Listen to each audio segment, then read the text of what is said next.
You know, relationships are funny. Nowadays, when people get upset, everybody calls each other a narcissist. You're a narcissist. You're a narcissist. But you know how you can tell who the real narcissist is? Look for the evidence of narcissism. Narcissistic people are the kind of individuals that will put all the blame that they make on you, they project. They project the things that they did, the things that they are doing that they know are not good. They will blame you for those things and you have no clue as to what's going on. So listen to the stories that they tell and realize that the blame game, it only goes but so far. Should women marry for money? Absolutely they should.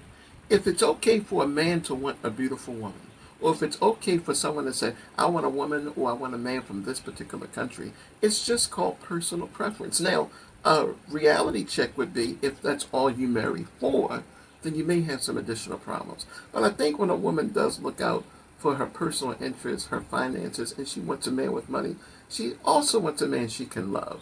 And it's not in any particular order because the way we are, we're very moody for being human beings. So those orders will change a lot. So it's nothing wrong with a woman wanting to marry a man for money. That's a personal preference. Now, if a man doesn't mind that, then she might have a really good relationship. Here's a confident personality tip that needs to be said. There is nothing wrong with feeling confident, but there is everything wrong with taking your confidence and using it to beat up on other people. Just because you feel great, just because you have achieved something, just because you think you're Mr. or Mrs. Wonderful, does not give you a license to go and berate and treat other people like they're garbage. I watch some of these shows on YouTube and I see people invite guests and they just rip them apart. See, your confidence is hurting other people because you know what it is? It's not really confidence. It's just your ability to be productively rude. Now, how about do something different? How about be confident with the ability of knowing that you can help and embrace and change the life positively of another person? How about that? Use your confidence to build up others. That's a great thing. That's a thumbs up right there. Never get into a relationship with a narcissist. Now, that's just my opinion because I've been there. And the interesting thing about narcissists, they want to project everything on you. If they do something wrong, it's because of you. It's not a taking of responsibility, trust me. It's so frustrating. Do yourself a favor and run. And you can quickly tell who the narcissist is just because of their behavior. When your mom doesn't understand your success, you know, most parents are at least 20 years older than their children. That's a generation. So they may be in a different generation. So when you're having success, they may not understand your success. And they tell you things like this, baby, be careful. You embrace that. So if your mom doesn't understand what you're doing and, you know, it's different from how they used to do things back in their day, nothing's wrong with her point of view. The bottom line is that you don't argue with your mother. You don't try to put your mother in her place because she's your mom and she requires and deserves the utmost respect that you have. So in a respectful manner, you just go, Mom, you know what? You're entitled to the way you feel. I appreciate that. Thank you for sharing that with me. And then you just move on. But you don't argue with her. But you set an example for her to see what you are accomplishing. And then eventually, you know, just like everybody, they'll come around. You know how you like to go out and to describe yourself, saying, you know, I know me, I know this about me, I don't like this, I don't like that, I don't do this, blah, blah, blah, blah, blah, blah. Those type of things. Get to know your partner the same way. Know what they like. Know what triggers them to make them unhappy. Find out what it is that makes them tick. What is it that makes them stay up at night? What is it that makes them enjoy life? What is it about vanilla ice cream and root beer floats with bananas? What is it about the taste that makes them enjoy it? Know the details about your partner and let them know the details about you. You both must be willing to share. And when you're willing to share, you're willing to take this for a long, enjoyable journey. Dating advice for men. Ask more questions. Do not assume anything. In your mind, you're curious. Speak those curiosities out. Ask her. She doesn't mind answering. And if she does, red flag. But the point is, you need to know who you're dating. So don't be afraid. Ask her. See what she says. How to avoid a divorce. I'm not trying to be funny about this, but don't get married. More than 50% of marriages today are ending in divorce. How can you avoid one? You know, you can do all the right things, But it's actually not about what you can do. It's what you and your partner does that allows you to avoid a divorce. You have to work together. You have to be cooperative together. You've got to be reasonable together. You've got to be open-minded together. You have to be willing to talk and to speak together. And that's the problem. People get divorces because of lack of a communication.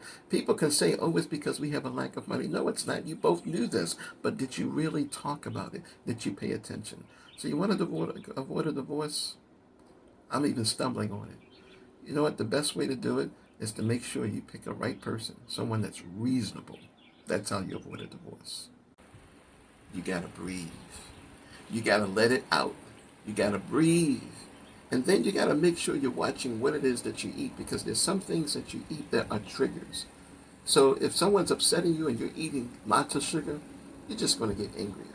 So just know these things about yourself. Pay attention to yourself. Learn what is it that takes you over to the next level. Because you just want to have a good relationship. You just want to be happy. And there's nothing wrong with that. But definitely breathe like this. Deep breaths, let it out. Deep breaths, let it out. First is her power. Her ability to establish herself with a foundation. Nothing's more attractive than a woman who knows where she's going because she knows where she is. Another thing is a woman who speaks her mind, who lets you know how she feels, who doesn't hold back. That is a very attractive power that a woman has. And it's attractive to men because we like to know what the future is. Well, she's always going to let you know what the future is, but you have to pay attention. Her intelligence surpasses everything.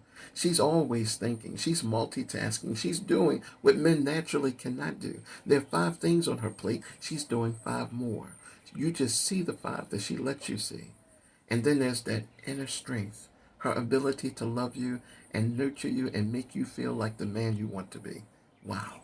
How can you resist a woman like this? Here's number 1, 2, and 3. She projects on you. When she comes up to you and starts blaming you for something that, what, you have no idea what it is. Oh, let the flags begin. Let the light bulbs go off. Know that you are in for it. She is going to tell you stuff that you can't even imagine. But if you stop and listen, you know she's talking about herself because she projects. A narcissist woman will project on you. The things she's done is if you did it, and if you don't get out of there as quick as you can, 1, 2, 3, 4, 5, you will stop believing that story. And then you're going to wake up one day going, I didn't do that. Well, I'm telling you up front now, get out while you can. Because a narcissist person is not concerned about you. They're only concerned about themselves, and they do it with a smile. How to feel better about your relationship? That's not complicated. Keep your relationship between you and your partner. Keep your friends and family out of it. And guess what? All you guys are going to do is get along a lot better. And then when it comes to your problems, they just get held between the two of you, and you deal with it, and that's how it should be done. Keep your friends and family out your relationship. That's how you have a better relationship. There are 6 ways that you can improve your personality. First, change what you put in your mind. Read more books. Read more books about things that you enjoy, but read more books about things that will help you to overcome circumstances and become a better person. Second, move. Change your environment. That environment is holding you back. It's the same old every day. Those 4 walls are closing in on you. Third, change what you eat. Those chemicals, the foods that we eat, the habits that we have behind food, they're keeping us comfortable. We got to get out of the comfort zone. And then there is the friends, the people that you associate with. That's number 4. You want to make sure that you have friends that are of a good balance, people that make you happy, people that are looking out for your best interests. And then you want to make sure that you get enough sleep. Get all the sleep that you can, because sleep is like the fuel to progress. And then above all, the most important thing is get closer to your God.